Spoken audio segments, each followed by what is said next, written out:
ਸਾਰੇ ਪੰਜਾਬੀਆਂ ਨੂੰ ਮੇਰੇ ਵੱਲੋਂ ਸਲਾਮ। ਅੱਜ ਪੰਜਾਬੀਆਂ ਵਾਸਤੇ ਨਵਾਂ ਸਾਲ ਹੈ, ਛੇਤਰ ਦੀ ਪਹਿਲੀ ਹੈ।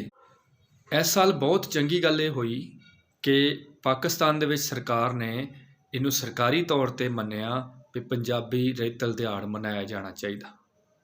ਲੇਕਿਨ ਉਹਨਾਂ ਨੇ ਇਹਦਾ ਨਾਂ ਰੱਖਿਆ ਪੰਜਾਬ ਕਲਚਰ ਡੇ। ਹੁਣ ਮੈਨੂੰ ਤੇ ਮੇਰੇ ਨਾਲ ਜੇ ਕੁਝ ਲੋਕੀ ਮੁਤਫਕ ਹੋਣਗੇ, ਉਹਨਾਂ ਨੂੰ ਇਸ ਗੱਲ 'ਤੇ ਥੋੜ੍ਹਾ ਜਿਹਾ ਇਤਰਾਜ਼ ਹੈ। ਉਹਦੀ ਵਜ੍ਹਾ ਇਹ ਵੇ ਕਿ ਪੰਜਾਬੀ ਕਲਚਰ ਆ, ਪੰਜਾਬੀ ਜਿੱਥੇ ਵੀ ਵਸੇਗਾ ਉਹਨੇ ਉਸ ਦਿਨ 'ਤੇ ਨਾਲ ਰਲ ਕੇ ਇਸ ਦਿਹਾੜ ਨੂੰ ਮਨਾਉਣਾ। ਹੁਣ ਇਹਦਾ ਮਤਲਬ ਹੈ ਕਿ ਅਸੀਂ ਇਹ ਕਹਿ ਰਹੇ ਹਾਂ ਕਿ ਪੰਜਾਬ ਦਾ ਕਲਚਰ ਡੇ ਹੈਗਾ, ਪੰਜਾਬ ਤੋਂ ਬਾਹਰ ਜਿਹੜੇ ਪੰਜਾਬੀ ਵਸਦੇ ਨੇ ਉਹ ਆਪਣੇ ਲਈ ਕੋਈ ਹੋਰ ਦਿਨ ਲੱਭ ਲੈਣ, ਜਾਂ ਪੰਜਾਬ ਦੇ ਅੰਦਰ ਜਿਹੜੇ ਗੈਰ ਪੰਜਾਬੀ ਵਸਦੇ ਨੇ ਉਹਨਾਂ ਨੂੰ ਅਸੀਂ ਜ਼ਬਰਦਸਤੀ ਮਨਵਾਉਣਾ। ਜਿਹੜੀ ਕੌਮ ਆ, ਜਿਹੜੀ ਰਹਿਤਲ ਬਹਿਤਲ ਆ, ਜਿਹੜਾ ਸੱਭਿਆਚਾਰ ਆ, ਉਹ ਪੰਜਾਬੀ ਆ, ਅਤੇ ਸਾਨੂੰ ਉਸੇ ਪੰਜਾਬੀ ਸੱਭਿਆਚਾਰ ਨੂੰ ਵਧਾਵਾ ਦੇਣਾ। ਉਹਦੇ ਵਿੱਚ ਇਹ ਸਰਕਾਰੀ ਪੋਲੀਟੀਕਲ ਕਰੈਕਟਨੈਸ ਜਿਹੜੀ ਹੈ ਨਾ, ਇਹ ਸਤਿਆਨਾਸ਼ ਕਰੇਗੀ। ਸੱਚ ਨੂੰ ਸੱਚ ਮੰਨੋ। ਅਤੇ ਅਗਰ ਕੋਈ ਬਲੋਚ ਪਾਕਿਸਤਾਨ 'ਚ ਰਹਿੰਦਾ ਹੈ, ਪੰਜਾਬ ਵਿੱਚ ਰਹਿੰਦਾ ਹੈ, ਅਤੇ ਉਹ ਸਾਡੇ 'ਤੇ ਆਸਾਨ ਥੋੜ੍ਹੀ ਕਰਨ ਡਿਆ। ਉਹ ਤਾਂ ਆਪਣਾ ਮੁਲਕ ਆ, ਉਹਨੇ ਬਲੋਚ ਕਲਚਰ ਡੇ ਮਨਾਉਣਾ ਅਤੇ ਅਸੀਂ ਉਹਦੇ ਨਾਲ ਮਨਾਵਾਂਗੇ। ਲੇਕਿਨ ਮੈਨੂੰ ਇਸ ਗੱਲ 'ਤੇ ਬਹੁਤ ਅਫਸੋਸ ਹੋਇਆ ਕਿ ਪੰਜਾਬੀ ਕਲਚਰ ਦਿਹਾੜ ਨੂੰ ਤੁਸੀਂ ਇਨਕਲੂਸਿਵ ਬਣਾਉਣ ਵਾਸਤੇ ਲੋਕਾਂ ਵਾਸਤੇ ਇੰਨਾ ਲਚਕਦਾਰ ਕਰ ਦਿਓ ਕਿ ਉਹਦੀ ਅਸਲ ਸ਼ਕਲ ਹੀ ਗੁੰਮ ਹੋ ਜਾਵੇ। ਇੰਜ ਨਹੀਂ ਹੁੰਦਾ। ਪੰਜਾਬੀ ਕਲਚਰ ਡੇ ਵੇ, ਪੰਜਾਬੀ ਰਹਿਤਲ ਦਿਹਾੜ ਹੈ, ਪੰਜਾਬ ਕਲਚਰ ਡੇ ਨਹੀਂ ਹੈ।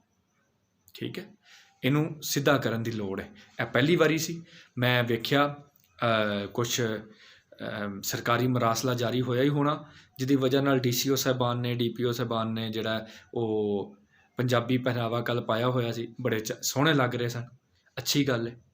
ਪੱਗ ਨੂੰ ਨੋਰਮਲਾਈਜ਼ ਕਰਨ ਦੀ ਲੋੜ ਹੈ ਰੋਜ਼ਮर्रा ਦੇ ਇਸਤੇਮਾਲ 'ਚ। ਇਹ ਸਿਰਫ ਇੱਕ ਦਿਹਾੜ ਪਾ ਕੇ ਸ਼ੋਅ ਮਾਰਨ ਦਾ ਲਿਬਾਸ ਨਹੀਂ ਹੈ। ਠੀਕ ਹੈ, ਅਸੀਂ ਸਮਝਦੇ ਹਾਂ ਉਹਨਾਂ ਨੇ ਬਹੁਤ ਅੱਛਾ ਕੀਤਾ ਅਤੇ ਇੱਕ ਨਵਾਂ ਸਟੈਪ ਲਿਆ। ਕੱਲ੍ਹ ਮੈਂ ਇੱਕ ਤਸਵੀਰ ਸ਼ੇਅਰ ਕੀਤੀ ਸੀ ਚਕਵਾਲ ਦੇ DC ਸਾਹਿਬ ਦੀ, ਉਹਨਾਂ ਨੇ ਸਿਰ 'ਤੇ ਪੱਗ ਬੰਨੀ ਸੀ, ਚਾਦਰ ਵੀ ਲੱਕ ਬੰਨੀ ਹੋਈ ਸੀ, ਅਤੇ ਕਿਸੇ ਨੇ ਆਖਿਆ ਜੀ ਥੱਲੇ ਜੁੱਤੀ ਜਿਹੜੀ ਉਹ ਦੇਸੀ ਨਹੀਂ ਪਾਈ। ਮੈਂ ਕਿਹਾ ਯਾਰ ਕੋਈ ਗੱਲ ਨਹੀਂ, ਸਟਾਰਟ ਲਿਆ, ਅਗਲੀ ਵਾਰੀ ਦੇਸੀ ਜੁੱਤੀ ਵੀ ਆ ਜਾਏਗੀ, ਅਤੇ ਜੇ ਨਹੀਂ ਮਸਲਾ ਬਣਦਾ ਤਾਂ ਆਪਾਂ ਗਿਫਟ ਕਰ ਦਿੰਦੇ ਉਹਨਾਂ ਨੂੰ, ਫਿਰ ਤਾਂ ਪਾ ਲੈਣਗੇ।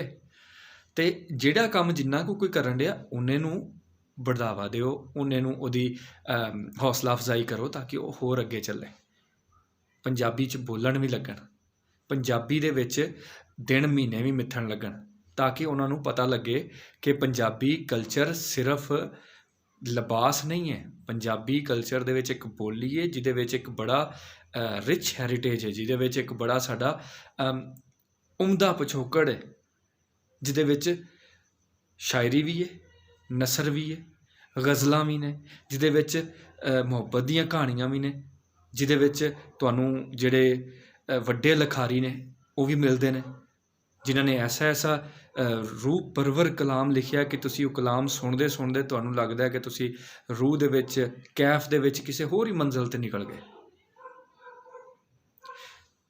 ਹੀਰ ਸੁਣਨਾ, ਹੀਰ ਪੜ੍ਹਨਾ ਤਾਂ ਇੱਕ ਗੱਲ ਹੈ, ਹੀਰ ਸੁਣਨਾ ਜਿਹੜਾ ਅਸਰ ਕਰਦਾ ਨਾ, ਕੋਈ ਚੰਗਾ ਬੰਦਾ ਉਹਨੂੰ ਪੜ੍ਹ ਰਿਹਾ ਹੋਵੇ ਅਤੇ ਹੀਰ ਸੁਣਦਿਆਂ ਇੰਝ ਲੱਗਦਾ ਜਿਵੇਂ ਕਿ ਉਹ ਤੁਹਾਡੇ ਅੰਦਰ ਉਤਰਦੀ।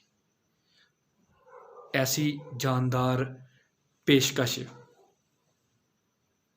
ਦੂਜੀ ਗੱਲ ਇਹ ਵੇ ਕਿ ਪੰਜਾਬੀ ਕਲਚਰ ਦੇ ਵਿੱਚ ਬਹੁਤ ਸਾਰੇ ਐਸੇ ਮੌਕੇ ਆਉਂਦੇ ਨੇ ਕਿ ਜਿਨ੍ਹਾਂ ਨੂੰ ਸੈਲੀਬ੍ਰੇਟ ਕੀਤਾ ਜਾਣਾ ਚਾਹੀਦਾ, ਜਿਨ੍ਹਾਂ ਨੂੰ ਮਨਾਉਣਾ ਚਾਹੀਦਾ।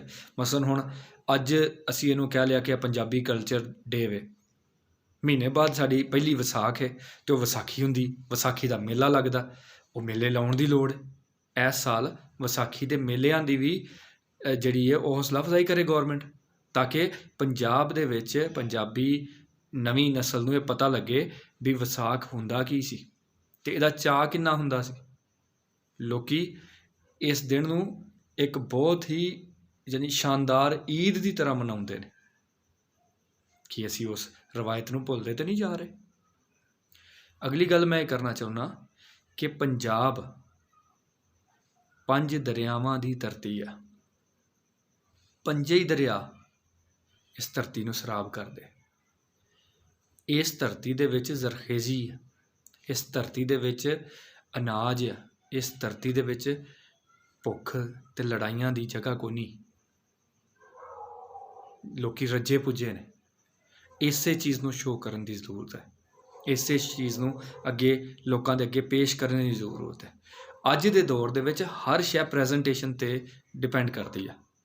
ਅੱਜ ਦੇ ਦੌਰ ਦੇ ਵਿੱਚ ਤੁਸੀਂ ਚੰਗੀ ਤੋਂ ਚੰਗੀ ਚੀਜ਼ ਵੀ ਜੇ ਅੱਛੀ ਤਰ੍ਹਾਂ ਪੇਸ਼ ਨਹੀਂ ਨਾ ਕਰ ਸਕੇ ਤਾਂ ਲੋਕੀ ਉਹਨੂੰ ਪਸੰਦ ਨਹੀਂ ਕਰਦੇ, ਅਤੇ ਕਈ ਲੋਕੀ ਮਾੜੀ ਸ਼ੈ ਵੀ ਕੱਢੀ ਆਉਂਦੇ ਆ, ਪੇਸ਼ ਉਹਨੂੰ ਹੀ ਕਰਦੇ ਆ।